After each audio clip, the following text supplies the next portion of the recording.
Nous allons nous attaquer maintenant au transport sédimentaire qui va se produire en réaction aux vitesses des différents processus qu'on a vus déjà jusqu'à maintenant. Donc les différents processus qu'on a vus jusqu'à maintenant vont produire des vitesses sur l'ensemble de la colonne d'eau, qui vont se répartir de façon différente sur la colonne d'eau, et qui vont avoir une certaine capacité à faire se déplacer le sédiment, suivant différents modes que vous connaissez déjà, hein, soit en suspension, soit en charriage, donc suspended load ou bed load. En suspension, cela signifie que vous avez le sédiment qui se déplace exactement avec la vitesse du fluide. Soit vous êtes en charriage, et dans ce cas, vous avez trois façons de vous déplacer, soit en roulement, soit en glissement, soit en saltation. Donc en saltation, on n'est pas en suspension, on n'a pas exactement la vitesse du fluide, hein, on rebondit sur le fond, on remonte, puis on redescend, etc. Donc voilà les deux modes de transport, et les trois façons ensuite de se déplacer en charriage.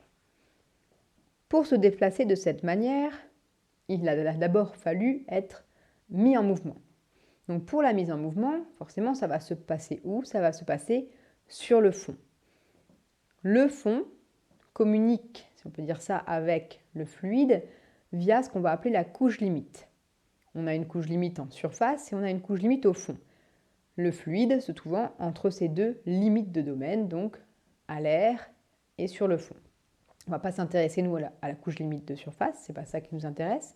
On veut faire de la dynamique sédimentaire, donc on va s'intéresser à la couche limite de fond. Comment est-ce que le fluide et le sédiment interagissent à cet endroit-là? À cet endroit-là, on définit le cisaillement. On va avoir une force de friction qui se fait au fond, avec une friction qu'on va noter τ dans le reste. En anglais, on va l'appeler friction stress ou bed stress, bottom stress aussi. Donc cette friction, la τ, sa formule par rapport à la vitesse, c'est égal à mu du sur dz, mu étant la viscosité dynamique, mu égale ρ nu, si vous connaissez nu qui est la viscosité cinématique, avec donc la dérivée de u en fonction de z, c'est-à-dire la variabilité, la variation de u sur un petit élément de z. Donc plus u varie suivant z, plus ce terme-là va être important, et donc plus la friction va être importante. Mu, dans le cadre de l'eau, correspond à 10 puissance moins 3 poids-œil, alors 10 puissance moins 3 kg par mètre cube par seconde. Donc c'est une constante ici.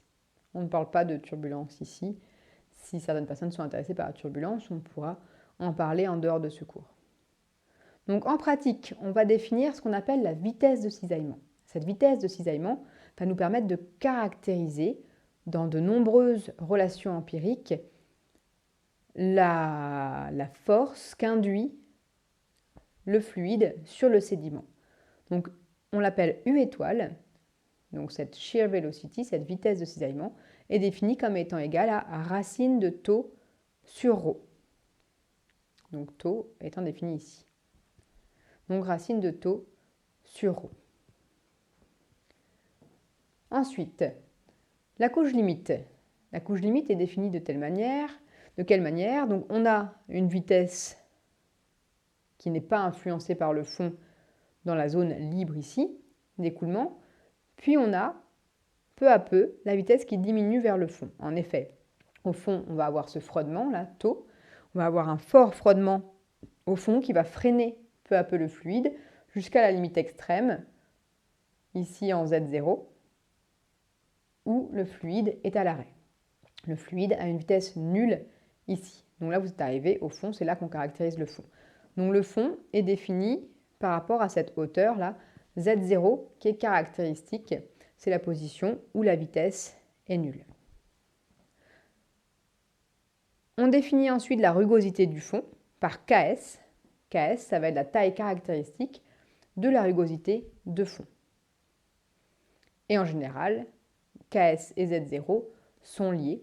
On va les relier l'un à l'autre tout à l'heure. La couche limite va se composer de ce qu'on appelle une sous-couche visqueuse, C'est une sous-couche où vraiment le fluide se déplace très doucement, comme s'il était très visqueux. Pensez à du Nutella. Le Nutella, c'est très visqueux. Donc ça se déplace doucement, c'est très visqueux. C'est de l'eau, c'est pas très visqueux, mais on l'appelle la sous-couche visqueuse. Et une couche turbulente, où là, imaginez que vous pouvez avoir beaucoup plus de fluctuations dans votre écoulement, puisque vous êtes sur la rugosité ici. Donc, une couche limite se compose d'une couche turbulente et d'une sous-couche visqueuse. Vous allez voir après quel est l'intérêt de voir ça. L'ordre de grandeur de l'épaisseur de la sous-couche visqueuse, c'est très petit, c'est 5 nus sur U étoile, nu étant la viscosité cinématique dont j'ai parlé tout à l'heure, donc nu étant 10-6 mètres carrés par seconde. Donc on parle déjà de quelque chose de très très petit. U étoile est souvent petit, mais on va rester quand même sur quelque chose qui est de l'ordre de cette sous-couche visqueuse du millimètre. Quand on est avec une hauteur qui est inférieure à ce delta S, là le delta S ici fait cette taille-là, si on est à une position inférieure à ce delta S, notre profil de vitesse UZ sera égal à ceci, U étoile carré Z sur nu. Donc vous voyez, on est linéaire en Z. Dans cette sous-couche visqueuse, notre profil de vitesse est linéaire.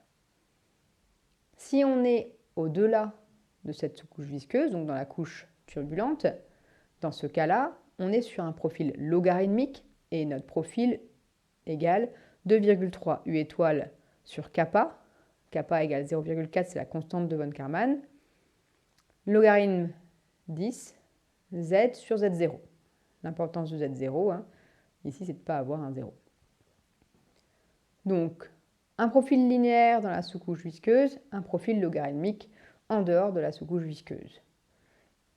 Et maintenant, on va regarder l'influence de la rugosité sur tout ça. Et c'est là que vous allez voir l'importance pour définir en fait dans quel régime on se trouve. Ça va être important de savoir si notre rugosité va permettre d'être en dehors ou d'être dans cette sous-couche visqueuse.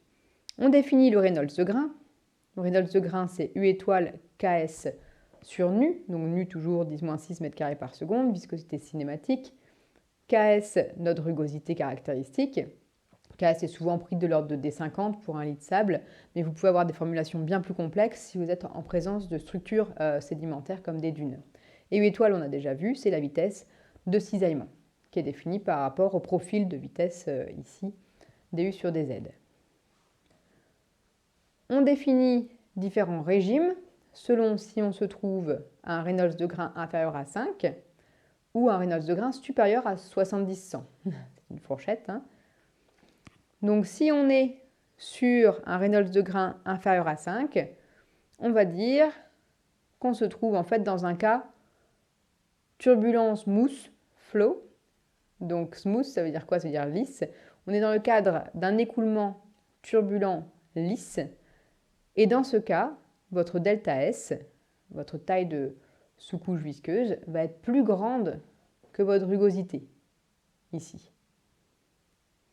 Dans ce cas, la sous-couche visqueuse a la place de s'établir, et vous avez votre autre couche turbulente ensuite, et donc on peut considérer qu'on est sur un écoulement qui est lisse. En revanche, si vous êtes dans le cas Reynolds de grain très grand, supérieur à 70-100, on va prendre Z0 égale KS sur 30. Donc quand je vous disais qu'on reliait Z0 à la rugosité tout à l'heure, c'est ici. Ici, la rugosité devient tellement importante que ce Z0 est directement lié à la rugosité. Et on dit qu'on est dans un écoulement turbulent rugueux.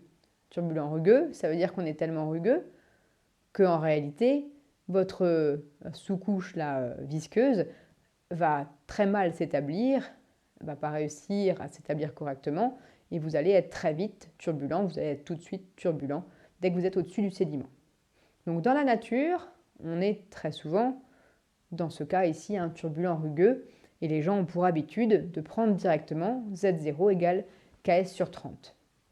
Il faut savoir d'où ça vient, définition du Reynolds de grain, important, pour pouvoir déterminer dans quel cas vous vous trouvez, puisqu'ensuite, les formules que vous aurez de transport sont pour la plupart des formules empiriques qui vont nécessiter de connaître ces valeurs. Comment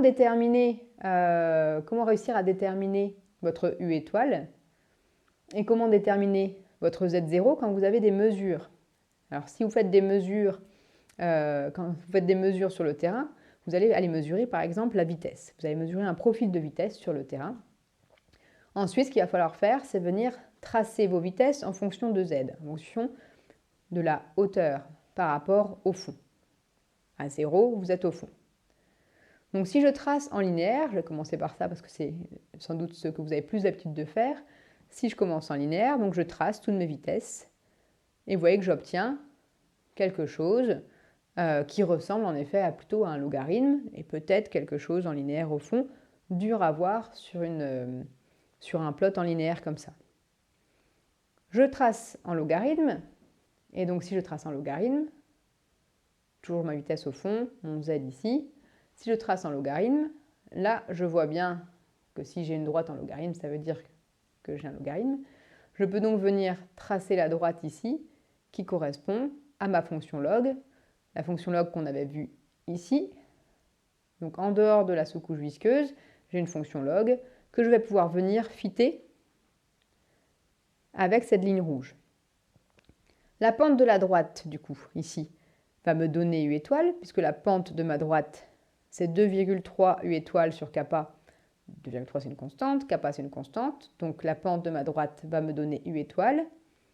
Et mon ordonnée à l'origine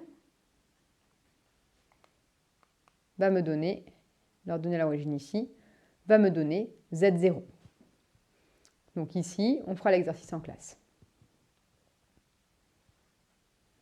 Donc maintenant, si je passe à la mise en mouvement, on a vu l'effort qui venait s'appliquer sur le fond pour permettre cette mise en mouvement. Elle ne va pas se faire de façon échelonnée. En réalité, il va falloir atteindre un certain seuil à partir duquel les particules vont réussir à se mettre en mouvement et ensuite on va avoir un flux de sédiments qui va se mettre en route avec l'écoulement qui est au-dessus. Ce seuil, c'est le seuil de Shields. On parle du paramètre de Shields critique. Le paramètre critique de Shields, c'est le seuil à partir duquel vous allez avoir une mobilité. Le paramètre de Shields donc définit en fait un rapport entre le cisaillement ici U étoile carré. U étoile carré, ça correspond au cisaillement qu'on a vu tout à l'heure tôt. Et ici, qu'est-ce que ça représente? S-1 GD. S, c'est la densité relative du fluide. C'est en fait de la particule ρS par rapport à ρ0. ρ0 étant la masse volumique du fluide, moins 1. Donc on vient voir si ρS sur ρ est très important par rapport à 1, ρ0 sur ρ0, fois la gravité, fois, ici D, ça va être le diamètre de la particule. Donc en fait, ça correspond à quoi? Ça correspond au poids dans l'eau de la particule. On vient faire le rapport entre la force qui va essayer d'éjecter la particule du fond et en fait la force qui va essayer de la garder au fond, c'est-à-dire le poids dans l'eau, c'est-à-dire le poids de la particule dans l'air moins Archimède. Donc ici, le poids dans l'eau de la particule, ici la force qui essaye d'éjecter la particule. Donc le paramètre de Shields fait le rapport entre ces deux forces. À partir d'un certain seuil, à partir d'une certaine valeur de ce paramètre, vous savez que la particule va réussir à s'éjecter, c'est-à-dire que vous savez que cette force-là va gagner par rapport à cette force-là. Ok? Il existe un diagramme de Shields. Ce diagramme de Shields définit la valeur de Shields qu'il faut atteindre pour certains nombres de Reynolds pour réussir à éjecter les particules. Donc ce nombre de Reynolds, en fait, c'est un nombre de Reynolds un peu particulier qui va venir lier vitesse, diamètre de la particule sur nu. C'est un Reynolds qu'on va appeler un Reynolds particulière. Ce n'est pas le Reynolds de la mécanique des fluides qui est lié à la taille caractéristique d'un processus hydrodynamique. Il est lié à U étoile vitesse de cisaillement des tailles de la particule sur nu. Donc Reynolds particulière, on regarde par rapport à la particule ce qui se passe. Et là, vous allez avoir le paramètre de Shields dont je viens de parler et la valeur qu'il faut atteindre pour réussir à capturer, à déplacer la particule. Donc en gros, ici, la particule se déplace, ici, la particule ne se déplace pas. Donc tant qu'on n'a pas dépassé le seuil, on ne se déplace pas. Alors ce que je veux vraiment que vous reteniez et que vous analysiez, c'est le diagramme de Ljungström. Alors ce diagramme est très important à connaître et à comprendre dans ses moindres détails. Le diagramme de Ljungström, c'est quoi? Il représente de façon un peu simplifiée, schématisée, tout ce que je viens de vous expliquer. Vous avez ici la moyenne du courant, le courant moyen, et ici la taille de grain moyenne que vous avez au fond. Vous avez donc ici les argiles, les sables, les graviers, et puis les courants, vous voyez ici, qui sont aussi en log. Hein. Tout est en log, log et log. Première ligne dont on va discuter, la ligne noire. Cette ligne noire, vous voyez qu'il y a marqué érosion dessus, elle correspond à ce dont on vient de parler, c'est-à-dire la limite, le seuil de mise en mouvement. Seuil de mise en mouvement à partir de là. On commence à éroder. Donc imaginons, on regarde, pour du sable, pour pouvoir commencer à éroder, il faut que j'atteigne une vitesse de 0,3 mètres par seconde. Ok. Par contre, pour du gravier, ici, quelle taille? On est sur du centimètre. Du gravier, donc de l'ordre du centimètre, il faut que j'atteigne une vitesse de 2 mètres par seconde. Ça semble logique. Plus mes particules sont grosses, plus il me faudra un fort écoulement, un fort cisaillement pour que je réussisse à les mettre en mouvement. Si on regarde dans l'autre sens, argile, des particules très fines, ici je suis à 10-5 mètres, il me faut aussi presque 1 mètre par seconde pour les mettre en déplacement. Pourquoi d'après vous? Pourquoi est-ce que pour de l'argile, je dois atteindre aussi des vitesses plus fortes que pour du sable pour les mettre en mouvement? Quelle est la différence entre cette partie-là de mon diagramme et cette partie-là de mon diagramme? Ici, je suis sur du sédiment non cohésif. Ici, je suis sur du sédiment qui est cohésif. D'accord? La cohésion va faire quoi? Elle va amener de l'électricité statique entre toutes mes particules et les faire avoir de la cohésion et finalement être regroupées ensemble en paquets. En étant regroupées en paquets, il va être plus dur de les mettre en mouvement. Elles ne sont pas une par une, elles sont en paquets. Imaginez que c'est comme si elles étaient regroupées en particules plus grossières. Donc dans cette partie-ci, du fait de la cohésion, il va falloir plus d'efforts pour casser cette cohésion et réussir, en plus du poids des particules, à lutter donc contre le poids des particules plus le poids, plus la force de la cohésion. Il va falloir un plus grand cisaillement pour réussir à les mettre en mouvement. Mais une fois qu'elles sont en mouvement, on va regarder le reste des couleurs du diagramme, une fois qu'elles sont en mouvement, elles sont transportées directement en suspension. Vous voyez toute cette partie-là, c'est du transport en suspension, cette couleur. À peine elles sont érodées, elles sont transportées en suspension et alors là, quelle que soit la vitesse. Pourquoi? Une fois que ces sédiments cohésifs sont mis en suspension, la cohésion va s'en aller, va se casser. On va parler sinon de flocula aussi, on peut avoir des flocula, on va avoir des flocula qui vont être donc plus petits, plus légers, et vont être facilement transportables par n'importe quel écoulement. Vous voyez ici même un écoulement de 0,0011 mètre par seconde, donc 1 millimètre par seconde. Donc ils vont facilement rester en suspension et beaucoup plus difficilement se redéposer. Donc difficile à éroder, mais ensuite un transport en suspension très simple, quel que soit l'écoulement quasiment. En revanche, forcément à partir de silt là, et puis de sable fin, on va, à partir de certaines vitesses, déposer le sédiment. Là, il se met en suspension facilement, mais quand même, si l'écoulement commence à réduire de vitesse, au bout d'un moment, on dépose le sédiment. Jusqu'à avoir des sables ici presque moyens, où là, on va passer entre la suspension et le dépôt, on va passer par une phase qui s'appelle la phase de charriage. On avait vu ça, il y a 2 moyens de déplacer vos sédiments, en suspension et en charriage. Donc ici, forcément, pour tout ce qui est plus grossier, la phase de charriage va être bien plus importante. Le galet, avant de le mettre en suspension, il faut y aller. À part si vous êtes dans le rat blanchard et que vous arrivez à faire mettre un petit peu en suspension votre galet sous 5 mètres par seconde de courant de marée. Mais c'est quand même une zone plus complexe. Il faut vraiment avoir, vous voyez, à atteindre du 10 mètres par seconde pour pour commencer à avoir de la suspension pour du galet de 1 cm. Donc retenir l'explication de ce diagramme, c'est très important. Enfin, donc on va parler du nombre de rouses. Le nombre de rouses va permettre de savoir si vous êtes plutôt en charriage ou plutôt en suspension ou un peu des deux. Le nombre de rouses est défini comme le rapport entre la vitesse de chute des particules, donc à quelle vitesse elles vont chuter, alors en considérant des approximations, encore une fois, en considérant que votre particule est une petite sphère qui a un certain poids. Et dessus vont s'appliquer des forces qu'on appelle des forces de traînée par exemple. Quand elle descend dans le fluide va s'opposer à sa descente, donc il y a son poids qui va la pousser vers le bas, mais le fluide va créer sur elle une force de traînée qui va la freiner dans sa descente. Donc en considérant tout ça, on va calculer une vitesse de chute, dont une formulation est donnée ici, les paramètres C2 et C1 étant dépendants un peu de la forme et de la rugosité de la sphère. Donc ça se trouve dans la littérature, ce genre de choses, il n'y a pas à connaître ce genre de choses par cœur.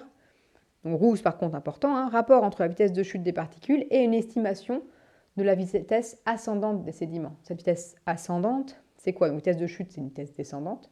Vitesse ascendante des sédiments, c'est à quelle vitesse vos sédiments vont grimper. Et donc on considère qu'ils vont grimper à une vitesse caractéristique de KU étoile. Kappa U étoile, kappa notre constante de von Karman et U étoile, la vitesse de cisaillement qui les a mis en suspension. Et ensuite, on définit les modes de transport selon le nombre de rouses. Si rouge est supérieur à 2,5, on a exclusivement de la charge de fond. Donc s'il est très grand, vous voyez que ça veut dire que WS est très grand par rapport à KU étoile. Donc on va plutôt chuter plutôt que monter. Et à l'inverse, on a une charge en suspension, si rouge est entre 0,8 et 1,2, voire même une charge flottante pour des rouges très très bas à 0,8, c'est-à-dire que votre particule reste vraiment à la surface de l'eau. Et donc on en arrive aux lois de transport. Une fois que votre sédiment est en suspension, ce qu'on veut savoir, c'est la quantité de sable qui va se déplacer. Vous allez avoir vous allez pouvoir dire mon sédiment est en suspension ou est en charriage, ou bien mon sédiment a été mis en mouvement. Mais quelle est la quantité de sable qui se déplace? On pourra parler en classe des différents moyens de mesure qui existent pour essayer d'estimer, de quantifier la quantité de sable, de vase qui se déplacent. Ce sont toujours des recherches méthodologiques actuelles. Il existe sinon des formulations empiriques qui permettent de calculer ces flux selon le cas, selon le processus qui est en jeu. Donc, par exemple, ici, pour calculer le transport longshore sur une plage, c'est souvent le transport longshore qui vient être perturbé par des constructions anthropiques et ensuite qu'il va falloir contrer ou à l'inverse venir essayer de garder son sédiment par des épis, par d'autres constructions anthropiques. Et donc, il est nécessaire de venir estimer ce transport longshore sur une plage. Donc, vous avez cette formulation qui vous lie donc le transport Q à K, un paramètre adimensionnel de l'ordre de 0,77, mais qui diffère selon les cas d'études, qu'on peut essayer d'estimer à partir de mesures de topographie et de variabilité morphologique. PL, qui va être un flux d'énergie lié aux vagues, ρS moins ρ, donc ρS, la masse volumique du sédiment et ρ du fluide, G, la gravité, et 1 moins P, le P, ça va être la pente de la plage, il me semble, est-ce que je l'ai noté dans la porosité, pardon, la porosité de la plage du sédiment. Donc voilà un exemple pour un transport longshore sur une plage. En voilà un autre pour un autre flux longshore de sédiments. On a Bayard 1984 qui donne aussi cette formule qui est, elle, directement reliée au processus, donc en prenant l'angle des vagues qui déferlent. Donc c'est ça qui nous donnait tout à l'heure la dérive littorale. Bêta, la pente moyenne de la plage. Et puis la vitesse de chute des sédiments encore une fois. Donc là, on retrouve un peu notre paramètre de Roux ici. Donc voilà une autre façon de calculer encore un flux longshore. Donc normalement, cette équation, d'après Bayard, tient compte de la suspension et du charriage. Enfin, pour le charriage spécifiquement, on a la formulation de Meyer-Peter et Müller, 1948, qui est toujours très utilisée actuellement, qui est écrit de cette manière. Alors le étoile signifie qu'on est en adimensionnel. Donc notre Q étoile est égal à 8 θ moins θc puissance 3,5, avec θ le nombre de Shields et θc le nombre critique de Shields, donc la valeur qu'il faut venir calculer selon à quelle Reynolds particulière vous vous trouvez. Il existe encore une flopée de formules Je ne vous demande pas de connaître par cœur ces différentes formules. Si on en a besoin, je vous les donnerai. D'ailleurs, on va travailler sur un cas pratique immédiatement qui va nécessiter d'utiliser Meyer-Peter et Müller en essayant de calculer le charriage qu'on va avoir sur des dunes, sur le banc du Crésic, au niveau du golfe du Morbihan.